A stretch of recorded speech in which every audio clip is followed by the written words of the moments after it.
So one afternoon at work, a young girl came in and she had been playing on the monkey bars and she'd fallen off and broken her arm. It's not an unusual story. I'm an emergency medicine doctor, and this young girl was somebody who we often see. But there was a difference to her story. We used a medication called ketamine to pop her off to sleep while we straightened up her arm. And ketamine, as you wake up from this drug, it's often disconcerting. And so we try and put people in their happy place before they go off to sleep, and that seems to help as they wake up. And with kids, the way that I often do that is I ask their families or their parents, can you sing? It usually ends up with me and one of the parents doing a duet, an out-of-tune version of The Wheels on the Bus. I must tell you here that my own children told me very early on in their lives, Mom, please don't sing in public. But this time it was different. This time, a member of the family said, yes, I can sing. And she began to sing, and she sang as we got set up and throughout the procedure, and then as this child woke up. And it just transformed the environment. It was a resus room, and it just was transformative. We had people coming from all over the emergency department to come and listen. I had to send them all away. This is our entertainment, not yours. But it was just incredible how not only did it calm this child down, but it influenced all of us. And we became a team, the family, the patient, and the staff, and we were held together by that music, by that experience of a positive emotion, by that experience of togetherness. And it made me realize that there's more to this gig than technical ability and clinical knowledge. And it really was a moment of joy, an experience of joy. So I set out to try and find more of that joy. And I have spent the last 4 years searching for thriving in the emergency department. And I've had the privilege of listening to stories from doctors, nurses, healthcare assistants, and clerical staff. And the stories have varied from thriving that has been felt in the whisper of a smile, through to the internal high five that we often give ourselves, putting a joint back into place, right through to the much more obvious thriving that can come as being part of a resuscitation team and saving a life. The stories were many and varied. In fact, as many and varied as we are people. I've been in the same department for a long time, almost 18 years. And over that time, I have watched so many people come and go, and far too many of them go brokenhearted. And I thought we need to do something differently. Positive psychology came along in my vision, and it gave me some theory around flourishing. What is it about human flourishing? And that, together with some philosophy and some ancient wisdom, tell us what the ingredients of a good life are. And it turns out that these ingredients are there every day in our emergency department. Acts of kindness, opportunities for high-quality connections, excellence in care, and there's meaning and purpose in abundance. It just seems that it's not always available to us. So I set out to try and find it. And asking for the stories, inviting those stories, they came in abundance. Our combined wisdom within our emergency department with all these stories, from that emerged 8 themes of thriving. The first of those, and there's no particular order. In fact, it was actually really hard to prize out the themes because they were all so integrated and interconnected. But in order to give them some articulation, I have pulled them apart. And the first one is caring for self, getting good sleep, making sure that we eat good food, getting some exercise.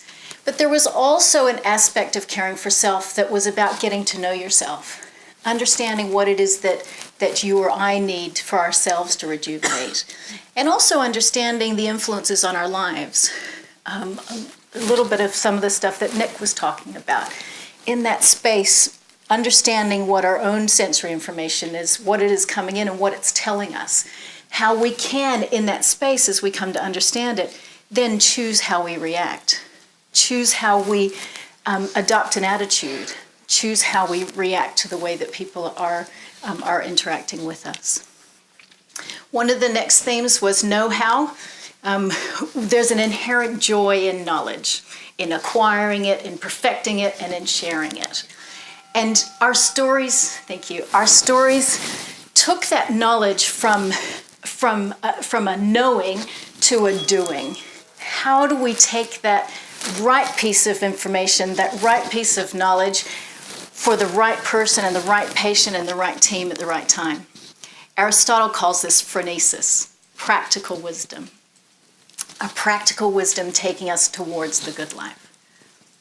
Achieving was a theme that came through. We love fixing things in the emergency department, so achieving certainly came through strongly, and particularly so when it was associated with making a difference in the lives of other people. Connecting was a theme that permeated all of the stories. We've heard a lot about connecting today, and that was certainly true. We are social beings. We are wired for connection. A truth that we've known has come through ancient wisdom and philosophy. But now, as we've heard this morning, we're also seeing that connection in neurobiology with mirror neurons. We're seeing it in molecular biology with the ways that we know that our genes and the expression of our genes is influenced by our nurturing. That nature-nurture dichotomy is no longer. It is interconnected. There is a whole body perspective that we can see, even from that very scientific point of view. There was a lovely story of connecting. It came from one of the ward clerks, and she saw a young mum come in with a sick child. And she went and made a cup of tea for the mum and sat down, and they realized that they were neighbors. And they had a little chat. And to this day, that neighbor of the ward clerk still says to her that what she remembers from that experience was the ward clerk's care and her kindness. That making a cup of tea and having that human connection is what she remembers. As the ward clerk told the stories, there were tears in her eyes. That this had profoundly impacted her thriving as well. Maya Angelou is an American poet, and she told us that people won't remember what we say, people won't remember what we do, but people will never forget the way that we make them feel. Fun was another theme that came through. It was a theme that was felt more than seen in words, but certainly a theme that lightens things, that gives us a little bit of a space and perspective and a bit of cheerfulness. It seems to be a bit of a social lubricant, and that certainly came through in our thriving. Appreciating and being grateful was another theme. My methodology was appreciative inquiry, and so I was very attuned to appreciative stories. There was another lovely story of a nurse who had been on a crazy afternoon. Recesses were full, acutes was full, there were people piling up in the ambulance bay. She went home exhausted, thinking about the frustrations and the difficulties. The next morning, she saw a Facebook post on our department Facebook page, and one of the other nurses who had been on that shift had named all of the team, the nurses were within her team, and said, "Thank you. You were such a great team. It was a real challenge, and we faced that challenge together." And all of a sudden, her memory now has changed. She remembers that not for the difficulties and the frustrations, but rather for the camaraderie, the stuff that had her back, and for the connections. Seeing the essence within was another theme that came through. And this really is about being seen and heard as a human being. I've got a prop. It came through particularly in stories of acts of kindness. That in acts of kindness, and particularly, yeah, that's buying me time, thank you. that particularly around basic needs, getting somebody a cup of tea, making sure that they had access to a urinal, that these things express a feeling of being genuinely seen and heard, a feeling that produces a profoundly human response from us, one that opens our hearts to other people and makes us realize that we are more than what can be measured. Making a difference was the last theme.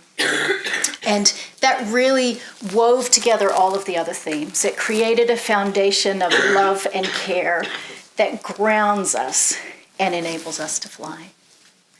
Once we'd identified these themes, we were able to then use them to inspire dreams of what our department might look like if these things were available to us all the time. And then from those dreams, we were able to construct some activities that will help promote our thriving, practically in our own context. And importantly, to value thriving. It's not something that you can measure. We take over 150 different metrics in our emergency department. Not one story talked about metrics when we talked about thriving.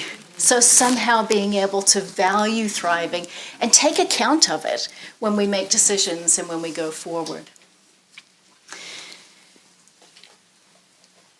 Thriving is a multidimensional phenomenon.